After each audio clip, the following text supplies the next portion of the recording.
Hello friends, मैं YouTube channel हर्षवेता Singh पर आपका बहुत बहुत स्वागत है। फ्रेंड, एक बार फिर मैं आपके लिए फिजिकल एजुकेशन का वीडियो लेकर आ गई हूँ।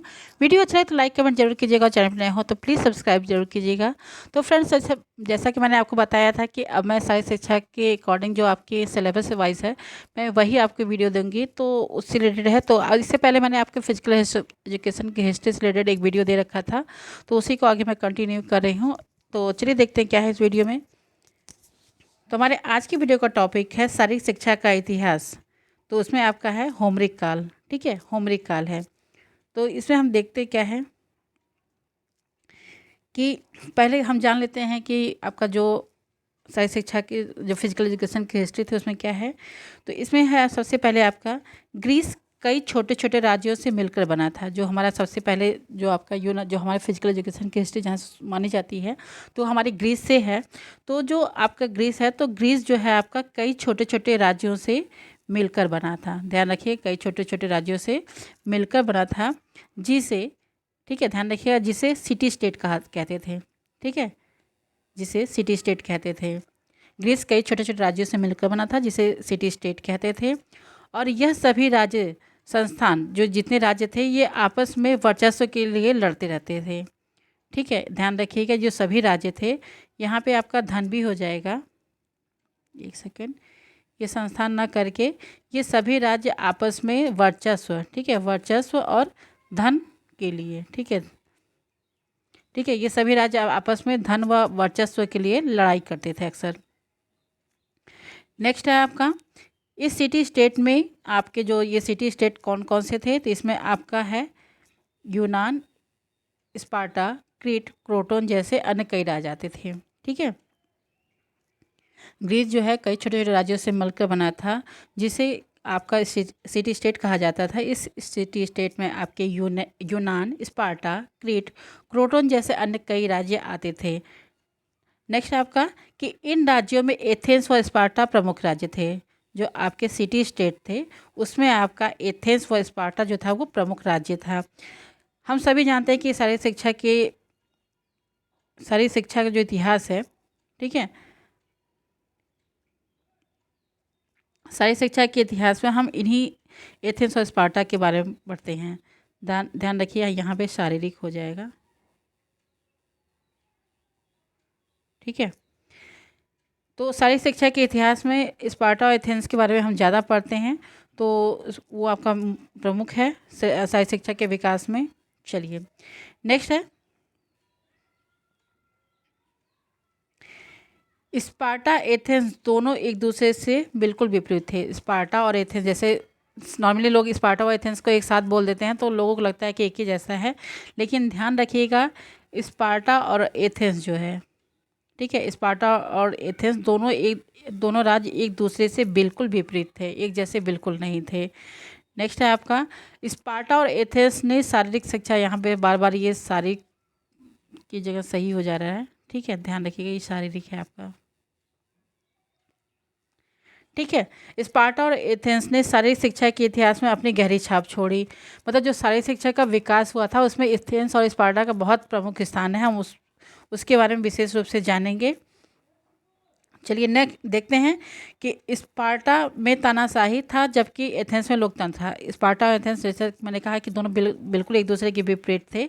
तो स्पार्टा में आपका तानाशाही राज्य था। ठीक है, स्पार्टा जो था वो आपका तानाशाही था और एथेंस आपका लोकतंत्र था। ठीक है, एथेंस में आपका लोकतंत्र था और स्पार्टा में आपका तानाशाही था। ध्यान रखिएगा, इसको अच्छे से पढ़ लीजिएगा, दिमाग में बैठा सॉरी। तो स्पार्टा में आपका तानाशाही था और जबकि एथेंस में आपका लोकतंत्र था। नेक्स्ट है आपका कि अरस्तु तथा प्लेटो का संबंध भी ग्रीक से था। जो हम महान दार्शनिक पढ़ते हैं अरस्तु और प्लेटो को, तो उनका संबंध भी आपका ग्रीक से था ही, ये ग्रीक से संबंधित थे। ठीक है, तो कभी कभी एग्जाम में पूछ लेता है कि अरस्तु और प्लेटो कहाँ से संबंधित थे, तो ध्यान रखिएगा ये आपके ग्रीक से संबंधित थे। ठीक है, ग्रीक से इम्पॉर्टेंट है। चलिए नेक्स्ट देखते हैं, ग्रीस में शारीरिक शिक्षा, ये बार बार सह लिखा गया है, सॉरी। चलिए आप शारीरिक कर लीजिएगा इसको, एक सेकेंड मैं लिख ही देती हूँ। चलिए ठीक है। ग्रीस में शारीरिक शिक्षा का विकास की 4 अवस्थाएं थीं। ग्रीस में आपकी शारीरिक शिक्षा के विकास की 4 अवस्थाएं थीं। एक है आपका होमरिक, पहला है आपका होमरिक काल, जिसको हम इस वीडियो में पढ़ेंगे। तो होमरिक काल को आपका अंधकार युग भी कहा जाता है। ठीक है, होमरिक काल आपका अंधकार युग। नेक्स्ट सेकंड को है आपका स्पार्टा काल। स्पार्टा काल आपका शास्त्रीय युग। ठीक है। थर्ड है आपका पूर्व एथेंस काल, पूर्व एथेंस काल। नेक्स्ट है आपका चौथा उत्तर एथेंस काल।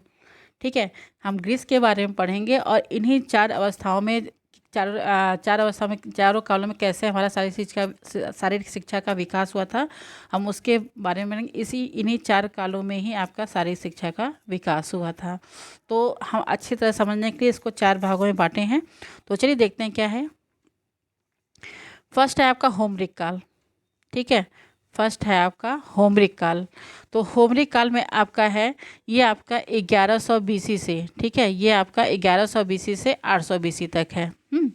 होमरिक काल आपका ध्यान रखिएगा, एग्जाम में पूछता भी है, इसके काल भी पूछते हैं।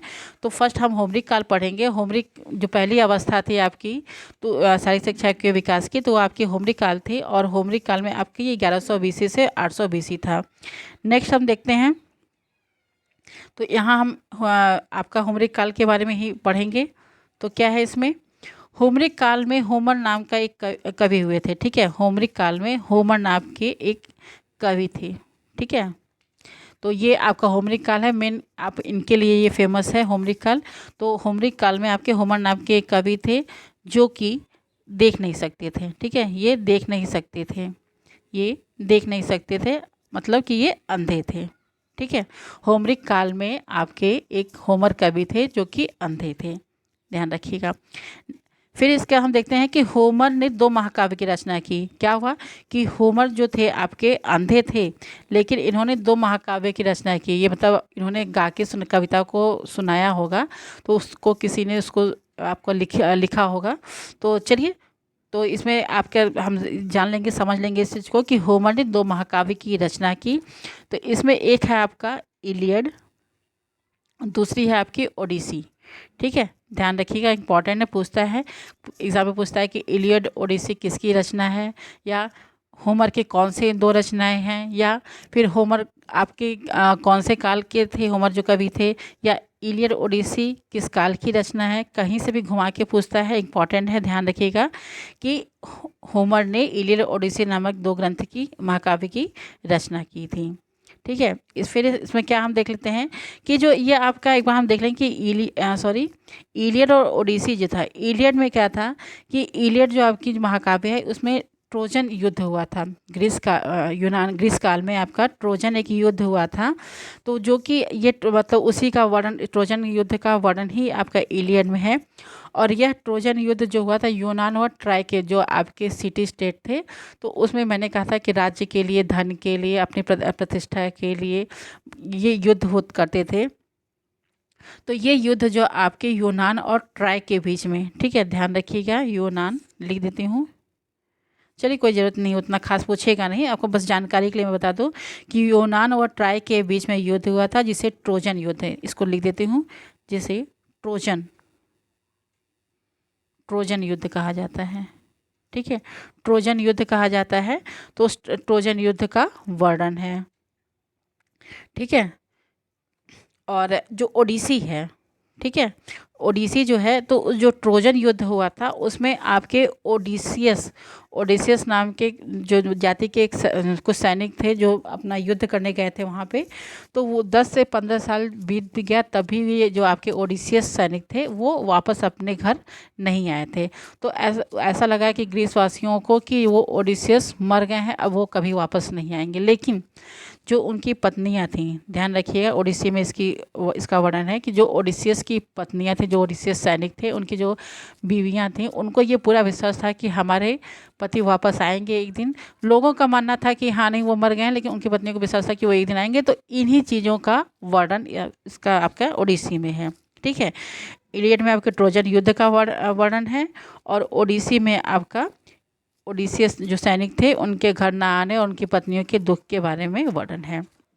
चलिए नेक्स्ट देखते हैं कि होमरिक काल में शिक्षा का उद्देश्य मैन ऑफ एक्शन और मैन ऑफ विजडम था। ठीक है, होमरिक काल में शिक्षा का उद्देश्य, ठीक है, होमरिक काल में आपका शिक्षा का उद्देश्य मैन ऑफ एक्शन, ठीक है, मैन ऑफ एक्शन और मैन ऑफ विजडम था। ठीक, होमरिक काल में शिक्षा का उद्देश्य मैन ऑफ एक्शन और मैन ऑफ विजडम था। नेक्स्ट है कि होमरिक काल, यहाँ सॉरी कुछ भी, होमरिक काल में आपका एक सेकेंड, होमरिक काल में पहली एथलेटिक प्रतियोगिता होने का लिखित साक्ष्य मिलता है। ठीक है, होमरिक काल में ही, ध्यान दीजिएगा, इंपॉर्टेंट है, तो कभी कभी पूछ सकता है कि प्रथम लिखित साक्ष्य जो एथलेटिक्स की प्रतियोगिता थी वो किस काल में मिली थी, तो ये आपकी होमरिक काल में मिली थी। ठीक है, यानी कि पहली एथलेटिक प्रतियोगिता होने का लिखित साक्ष्य आपका होमरिक काल में मिलता है। चलिए नेक्स्ट देखते हैं कि इस काल का मुख्य व्यवसाय कृषि व पशुपालन था। होमरिक काल नहीं होगा यहाँ पे, ये काल नहीं होगा। ठीक है, होमरिक काल का मुख्य व्यवसाय, होमरिक काल का, एक सेकेंड, होमरिक काल का मुख्य व्यवसाय आपका, होमरिक काल का मुख्य व्यवसाय आपका कृषि व पशुपालन था। होमरिक काल का मुख्य व्यवसाय कृषि व पशुपालन था। ठीक है, और इस काल के लोग, होमरिक काल के लोग जन्म व मृत्यु दोनों ही समय पर नृत्य करते थे। ध्यान रखिएगा, इम्पॉर्टेंट है, होमरिक काल में जन्म व मृत्यु दोनों ही समय पर नृत्य करते थे। हमारे क्या होता है कि जब बच्चे पैदा होते हैं तो उस खुशी में खूब मतलब पार्टी रखी जाती है, डांस होता है, और लेकिन मृत्यु के समय एक आदमी शांत हो जाता है, एक शोक की लहर दौड़ती है, सभी शांत रहते हैं अपनी जगह। लेकिन उस समय क्या था कि मृत्यु के समय भी लोग डांस करते थे। नेक्स्ट है आपका होमरिक काल में रथ दौड़। ठीक है, ध्यान रखिएगा, होमरिक काल में आपकी रथ दौड़, पैदल दौड़, कुश्ती, तीरंदाजी व फेंकने वाली प्रतियोगिताएं होती थीं। होमरिक काल में रथ दौड़, पैदल, कुश्ती, तीरंदाजी, फेंकने वाली प्रतियोगिताएं होती थीं। नेक्स्ट है आपका इस काल में शारीरिक शिक्षा का मुख्य उद्देश्य। ध्यान रखिएगा, इस काल में शारीरिक शिक्षा का मुख्य उद्देश्य शरीर, मन व आत्मा का तालमेल बैठाना था। होमरिक काल में शारीरिक शिक्षा का, ध्यान से सुनिएगा, होमरिक काल में शारीरिक शिक्षा का उद्देश्य शरीर, मन व आत्मा का तालमेल बैठाना था।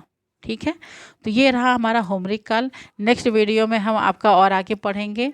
तो वीडियो अच्छा लगे तो लाइक कमेंट जरूर कीजिएगा, और चैनल पर नए हो तो प्लीज़ सब्सक्राइब जरूर कीजिएगा। आई होप कि मैं जितना समझाना चाह रही थी आपको समझ में आई होगी मेरी बात। अगर कोई कन्फ्यूजन है तो आप मुझे कमेंट जरूर कीजिएगा। Thank you so much and all the best.